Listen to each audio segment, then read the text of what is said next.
already. So now we're gonna talk about assertions. Assertions, there are these assertions for the request that we are sending. So assertion is just the way we can make sure if the request that we are sending is correct. No, yes, the request that we are sending is correct and the response that we are getting is good.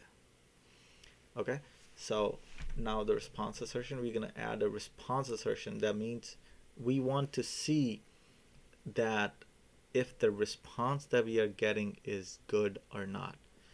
We will definitely get a good response if everything works fine. So there are a number of response assertions. The text response. What is the text that we are expecting? Then we have to add the text. Let's say if we want to do the response code assertion. So the code that I did mention earlier. So this is a response code. So 200 is good. 400 means bad. 401 means unauthorized, and so on.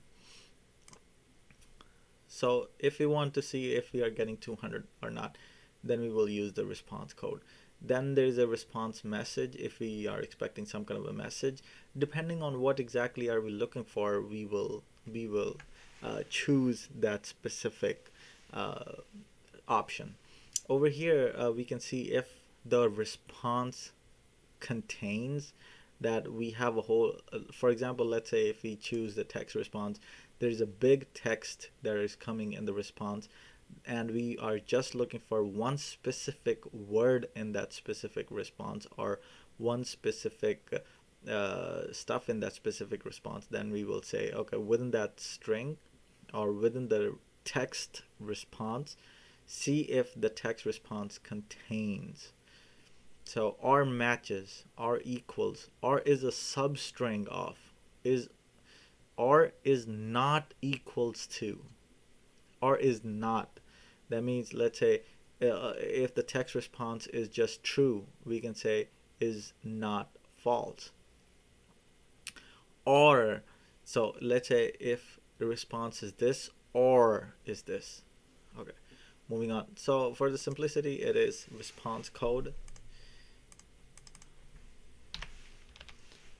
We added the 200. So what it will do, it will see if we are getting 200 response or not. We're gonna run it again. So yes, the assertion is gonna pass because we know that we got 200.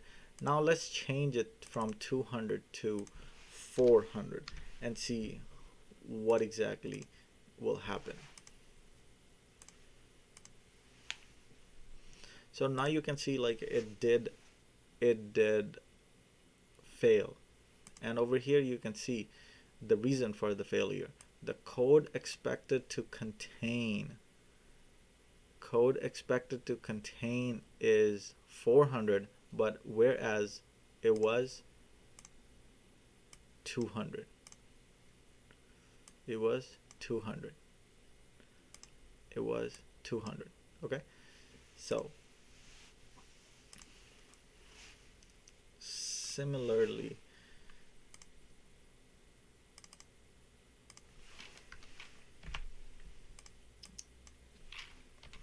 now let's say if we want to put a text response or response message, over here you can see that there is a response message. Okay, so we're gonna see if we put the response message and we say is equals to, so what is going to happen.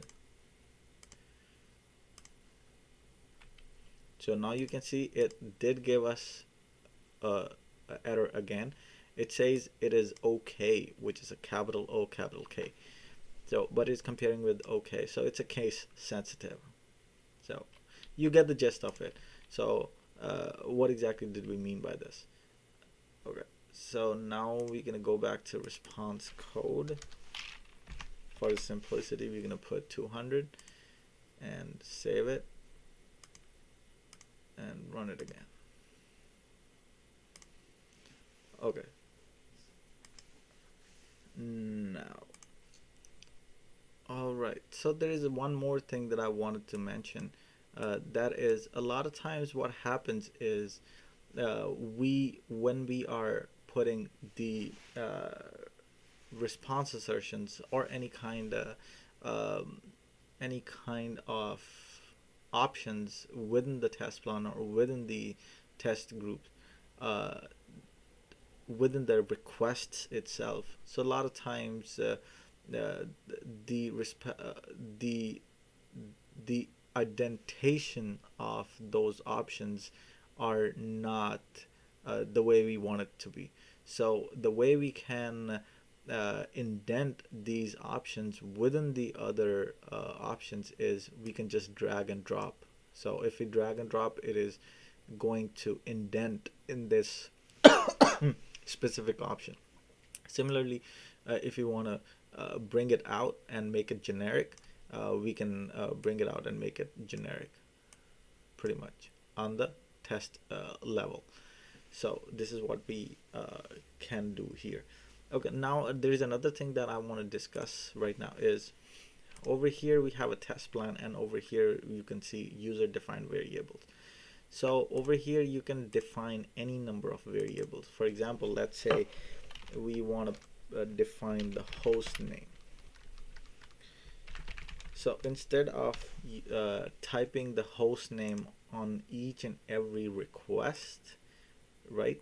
So each and every request separately, let's say if there is a change in the host name, then you have to change it in each and every request. But I don't want to do it, so I make a generic property, so generic variable with the name host name, and I'm gonna give the value. The value of this I will give is this value. Okay, so now this host name is equals to this specific value. Okay, save it. Okay, now how can I pass this specific value onto all the requests? It's simple. So I'm gonna tell you a faster way. Right now we only have 2 requests, but there are a lot of times there are gonna be more than 50 requests. So the very fast way that we can do is search. So once you click on search, this is the stuff that you will see. So over here, search for post this. Okay, now let's click on search all.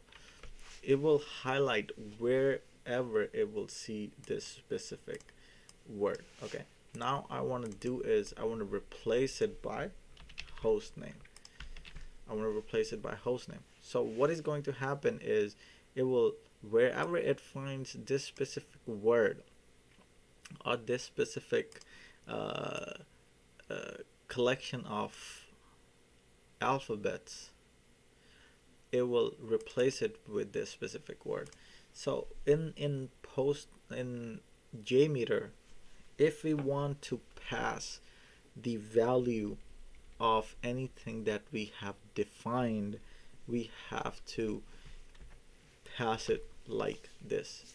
So the way we parameterize this is we use the $sign, then we use the curly braces, and then we end the curly braces, and within the curly braces we give the name that we, or the key of the variable name or the key name, and the value is automatically going to be passed. Okay, now I'm gonna replace all. So now everything has been replaced. Over here you can see replaced one element, request one, replace one element into request two. So we can see, just to make it verify it, we can see it has been replaced. Okay, so remember, $sign, curly braces, then the name of the variable, then the end of the curly braces. Now let's run it one more time just to see. Okay, see over here we can still see that I'm passing the postman-echo.com even though I have this stuff over here as well. Okay, so